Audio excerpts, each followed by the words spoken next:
देश में कोयला संकट की संभावनाओं के बीच अब आरोप प्रत्यारोप भी शुरू हो गया है। कोयले की कमी से देश में बिजली संकट भी पैदा हो सकता है। सांसद राजू शेट्टी ने कोयला के उत्पादन और कोयले की आपूर्ति पर केंद्र सरकार पर निशाना साधा है। बिजली निर्मित केंद्रों ने कोयला की कमी से देश में बिजली संकट के लिए आगाह किया है। वैसे भी देश में कोयला का वितरण केंद्र सरकार के अधीन है, इसलिए देश के सभी राज्य बिजली निर्माण के लिए केंद्र सरकार से कोयला लेते हैं। लेकिन इन दिनों पूरे देश में ही कोयला की कमी से बिजली संकट की संभावना जताई जा रही है। अब तो इस मामले में भाजपा विरोधक केंद्र सरकार पर गंभीर नहीं होने का आरोप भी लगा रहे हैं। स्वाभिमानी शेतकरी संगठन के अध्यक्ष और सांसद राजू शेट्टी ने बुल्ढाना में पत्रकारों से बात करते हुए केंद्र सरकार पर कोयला की कमी से निपटने के लिए समय रहते कदम नहीं उठाने का आरोप लगाया। राज्य सरकारने पहिल्यांदा तातडीने विमा कंपन्यांना 25% जो काय ॲडव्हान्स देण्यासाठी आदेश द्यायला पाहिजेत आणि आदेश देणार नसतील तर त्यांच्यावर सक्तीने कारवाई केली पाहिजे। नुसतं सूचना नको, आम्हाला आदेश पाहिजेत आणि त्यानंतर केंद्र सरकारने आणि राज्य सरकारने मिळून शेतकऱ्यांचं झालेलं नुकसान भरून दिलं पाहिजे। केंद्र सरकार याच्यापासून अलिप्त राहू शकत नाही, कारण ही नैसर्गिक आपत्ती आहे आणि नैसर्गिक आपत्तीला कारण वैश्विक तापमान वाढ हे आहे आणि वैश्विक तापमान वाढीमध्ये केंद्र सरकार आपला हिस्सा किंवा अपनी जवाबदारी नाकारू शकत नहीं। शेगांव तहसील के जवला बुद्रुक गांव के सरपंच उप सरपंच के साथ ग्राम पंचायत सदस्यों ने ग्राम पंचायत के प्रभारी ग्राम सेवक सुभाष दुबे पर ग्राम पंचायत सदस्यों की अनुमति के बिना झूठे दस्तावेज बनाकर लाखों रुपए के बिल जारी करने का आरोप लगाया है। साथ ही प्रशासन से प्रभारी ग्राम सेवक को निलंबित करने की मांग की जा रही है। शेगांव तहसील के जवला बुद्रुक ग्राम पंचायत के ग्राम सेवक सुभाष दुबे ने ग्राम पंचायत की अनुमति न लेते हुए फर्जी दस्तावेज बनाए, कुछ सदस्यों के जाली दस्तखत किए, साथ ही सरपंच और उप सरपंच को कोई सूचना न देते हुए ग्राम पंचायत के लाखों रुपए के बिल जारी किए। सरपंच के जाली दस्तखत कर आरओ मशीन का बिल जारी किया। गांव में आरओ प्लांट पिछले 3 महीने से धूल खा रहा है। प्लांट की गुणवत्ता भी खराब है।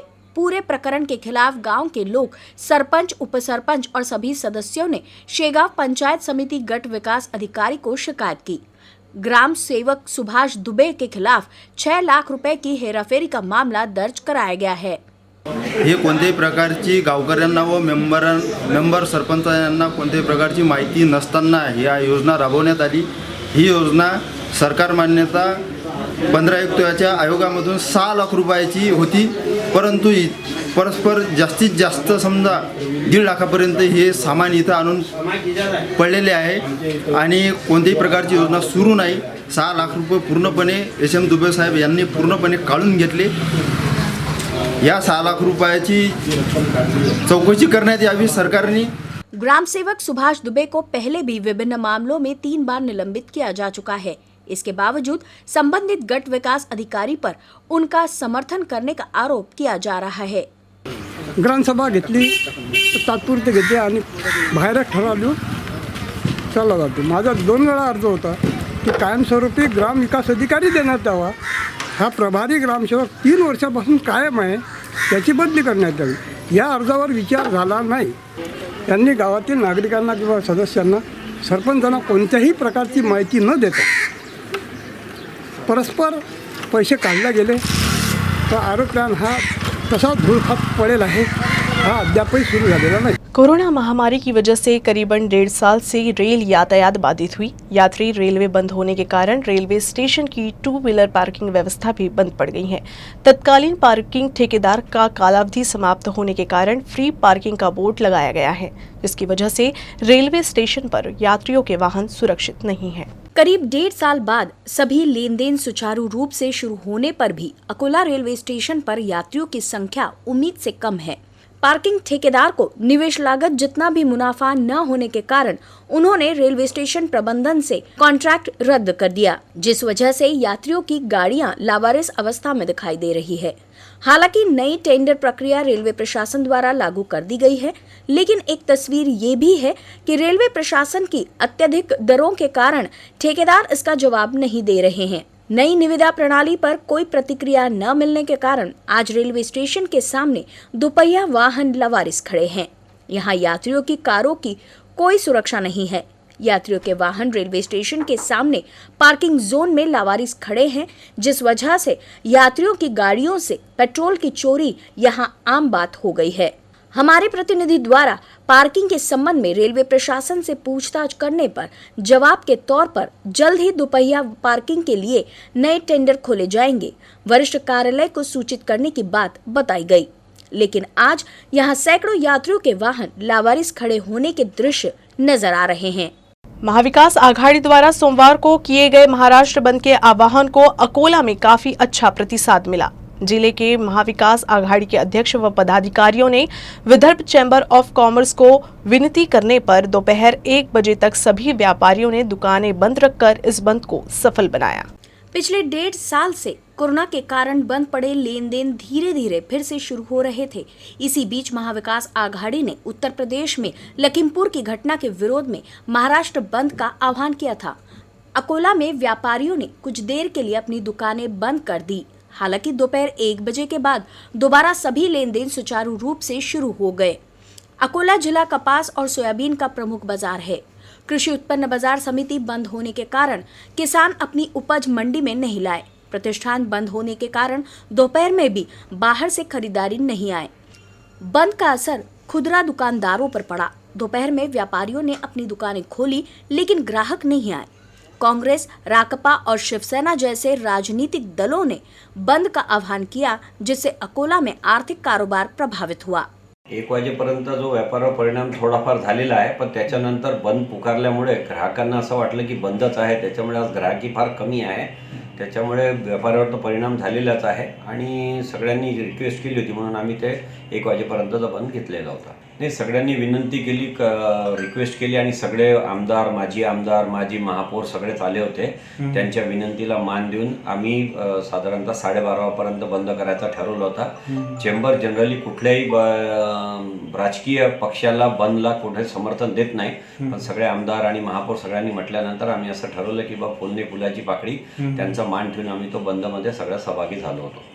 खेत में पिता का अंतिम संस्कार कर वहां उनकी समाधि बनाने के मामले में अकोला विधायक अमोल मिटकरी के खिलाफ मामला दर्ज किया गया। विधायक अमोल मिटकरी के पिता रामकृष्ण मिटकरी का निधन हो गया। उनकी मृत्यु के बाद उनका खेत में अंतिम संस्कार किया गया था। अंतिम संस्कार के बाद मिटकरी ने खेत में अपने स्वर्गीय पिता की समाधि बनाई।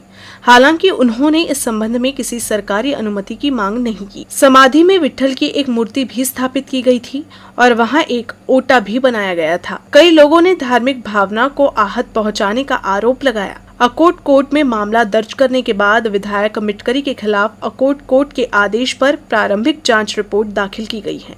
हालांकि इस संबंध में पुलिस की ओर से कोई कार्रवाई नहीं की गई है। भाजपा महासचिव और जिला परिषद के पूर्व समाज कल्याण अध्यक्ष विजय सिंह सोलंकी ने भी कई सवाल उठाए हैं। आजपर्यंत महाराष्ट्रामध्ये कोणी केलं नाही आणि विधान परिषदच्या सदस्याला असं कृत्य करणं सोबत नाही, कारण विठ्ठल हे अख्ख्या महाराष्ट्राचं आराध्य दैवत आहे आणि आमच्या भावना दुखवल्या जातात। अशा प्रकारची त्याने विकृत बुद्धीने त्या ठिकाणीचे जे कृत्य केलेलं आहे त्या संदर्भामध्ये त्यांनी हिंदूंची माफी मागावी आणि या महाराष्ट्र सरकारमध्ये असलेले सर्व पक्षीय आमदारांना विनंती करतो की त्याचा पदाचा राजीनामा घ्यावा। अकोला जिले में पिछले साल भारी बारिश ने किसानों को नुकसान पहुंचाया था। बड़ी मुश्किलों के बाद पिछले 2 दिनों से किसानों के खेत में बीमा राशि जमा की जा रही है। हालांकि भारी नुकसान के बावजूद उनके खाते में 200 से 500 रुपए ही जमा किए जाने से किसान नाराज है। नाराज किसानों ने जवाब मांगने के लिए कृषि अधिकारियों से मुलाकात की।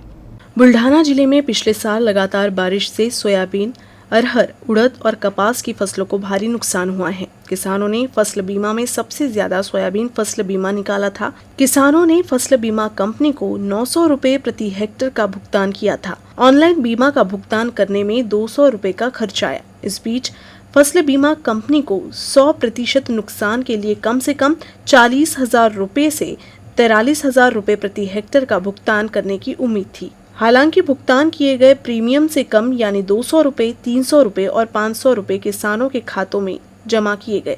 इससे किसान आक्रोशित हो गए और मंगलवार को किसान जवाब मांगने के लिए शेगांव स्थित कृषि अधिकारी के कार्यालय पहुंचे। इस दौरान किसानों ने अपनी शिकायत कृषि अधिकारियों के सामने रखी।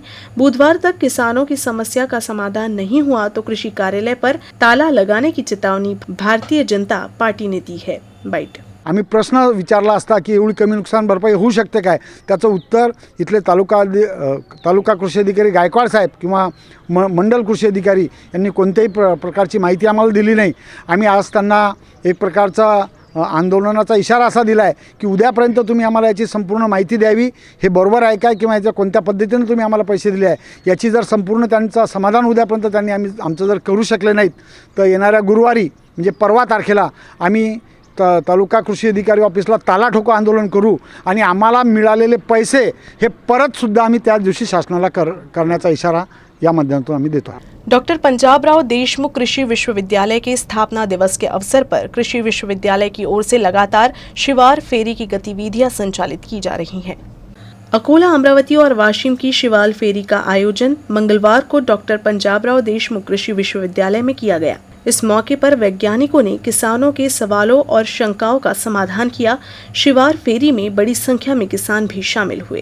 तर आज अकोला येथे या तिन्ही चारही जिल्ह्याकरता या ठिकाणी आयोजन केलेले आहेत। पीक परिस्थिती यावेळेस चांगली आहेत। शेतकऱ्यांनी बघावं की विद्यापीठाने जे संशोधन केलेले आहेत, ज्या वरात जे वाण संशोधन केलेले आहेत, मग ज्वारी असो कापूस असो, त्या वाणाची परिस्थिती आज कशी या अतिपावसामध्ये सुद्धा आपले वाण चांगले आहेत। आज कापसामध्ये सुद्धा बघितलं तर बोंडसड कुठे नाही आहे। चांगल्या ज्या विद्यापीठाने ज्या प्रचलित वाण केले त्या वाणाची परिस्थिती एकदम चांगली आहेत, बोंडसुद्धा चांगले आहेत। मी अशोक दिकार चिखलदरा तालुक्यातील हातरू भागातून आलो आहे आणि मी विद्यापीठाला हे दुसऱ्यांदा आलो आहे। माझ्याबरोबर 25 शेतकरी आले आहेत।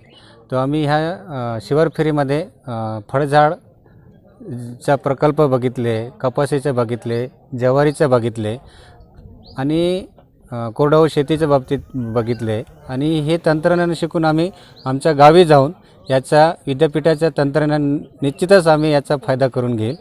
अकोलाकरों को अब कुछ बीमारियों के इलाज के लिए बड़े शहरों की यात्रा नहीं करनी पड़ेगी। अत्याधुनिक सुविधाओं से लैस लोटस हॉस्पिटल मरीजों की सेवा के लिए तैयार है। अस्पताल अकोला में पुराने आयकर चौक में स्थित है और अभी इसका उद्घाटन किया गया है। नागरिकों की सुविधा के लिए राजेश्वरी के पुराने आयकर चौक में लोटस सुपर स्पेशलिटी अस्पताल का उद्घाटन किया गया है। नागपुर, पुणे, मुंबई से अकोला में हृदय और मूत्रपथ के रोगियों के लिए सुविधाएं अब अकोला में उपलब्ध है। विशेषज्ञ चिकित्सक डॉक्टर तुषार चरखा और डॉक्टर सुमित अग्रवाल और डॉक्टर अम्बरीश खातोद ने लोटस सुपर स्पेशलिटी अस्पताल को 18 बिस्तरों से सुसज्जित किया है, जो आधुनिक 8 बेड के मल्टीप्लेक्स मॉनिटर, वेंटिलेटर, डिवाइब्रिलेटर आदि से लैस होगा। आईसीयू 6 बेड का जनरल वार्ड, 4 एसी कमरे, प्रत्येक बेड के लिए अलग ऑक्सीजन यूनिट, एक मॉड्यूलर ऑपरेशन थिएटर, एक minor operation theatre, pathology lab, x-ray, sonography और कई अन्य हैं। Lotus super speciality hospital sugar clinic, adult vaccination, open heart और बाईपास, थायरोसिक और vascular surgery, AV fistula, varicose veins, laser ablation और blood vessel management के साथ साथ किडनी स्टोन के एंडोक्रिनोलॉजी की पेशकश करता है। डिजिटल एक्सरे मशीन, सी आर्म, सोनोग्राफी मशीन, नेबुलाइजर, पूरे शरीर को गर्म करने वाली मशीन भी शामिल है। Doctor Tushar Charkha, doctor Sumit Agarwal, doctor Ambarish Khatod, doctor Preeti Charkha, doctor Neha Agarwal और डॉक्टर रमा खातोद ने बताया कि 2D इको मशीन, ईसीजी, 24 घंटे आपातकालीन और शीघ्र रोगी सेवा के साथ साथ विशेषज्ञ चिकित्सक भी उपलब्ध हो सकेंगे। अस्पताल के उद्घाटन के अवसर पर विधायक रणधीर सावरकर, विधायक गोवर्धन शर्मा, विधायक गोपी किशन बाजोरिया, विधायक रंजीत पाटिल, विधायक अमोल मिटकरी आदि मौजूद थे। वहीं आम जनता का मत है कि लोटस सुपर स्पेशलिटी अस्पताल से क्षेत्र के लोगों के लिए स्वास्थ्य का पुनरुत्थान होगा।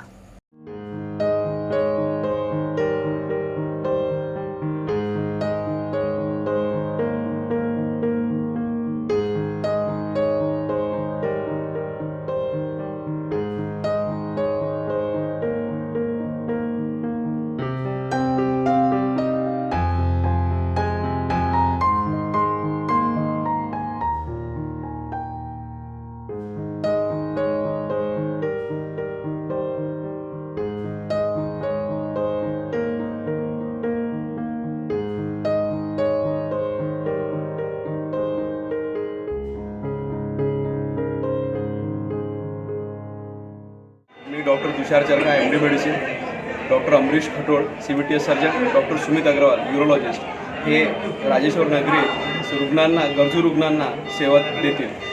शक्यतो आम्ही पूर्ण प्रयत्न करू की जे त्रास रुग्णांना होतो इथून नागपूर, दिल्ली, नागपूर, मुंबई, पुणेपर्यंत जायला हृदयाचे आजार किंवा किडनीचे आजार किंवा युरिनरी ब्लॅडरचे आजार जे असतात त्यांची ट्रीटमेंटसाठी ते आम्ही इथंच त्यांना योग्य सेवा देऊन योग्य ती सर्जरी किंवा योग्य ते मार्गदर्शन करून त्यांचे आजाराचे जे काही निदान आणि ट्रीटमेंट करता येईल ते शक्यतो आम्ही इथंच करायचे पूर्ण प्रयत्न करू. त्यासाठी रुग्णांनी या सेवेचा लाभ घ्यावा.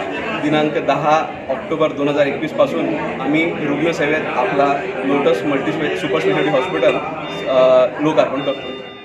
नवरात्र उत्सव के अवसर पर आदिशक्ति के सभी मंदिरों की आकर्षक साज सज्जा की जाती है और तरह तरह के कार्यक्रम आयोजित किए जाते हैं. अकोला के अंबा मंदिर में रंगोली भक्तों के मन को लुभा रही है. इन रंगोली देखने के लिए भक्तों की भीड़ उमड़ रही है. शारदीय नवरात्र पर्व के दौरान क्षत्रिय नगर अकोला स्थित देवी के मंदिर में पंचमी के अवसर पर आकर्षक रोशनाई की गई और रंगोली से मंदिर को सजाया गया है. जय अम्बे संस्थान अंबा देवी मंदिर में बनाई गई रंगोली मंदिर में आने वाले भक्तों को मोहित कर रही है. नांदुरा के कलाकार सूरज नड्डे द्वारा बनाई गई रंगोली को देखने के लिए भक्तों की भीड़ उमड़ रही है.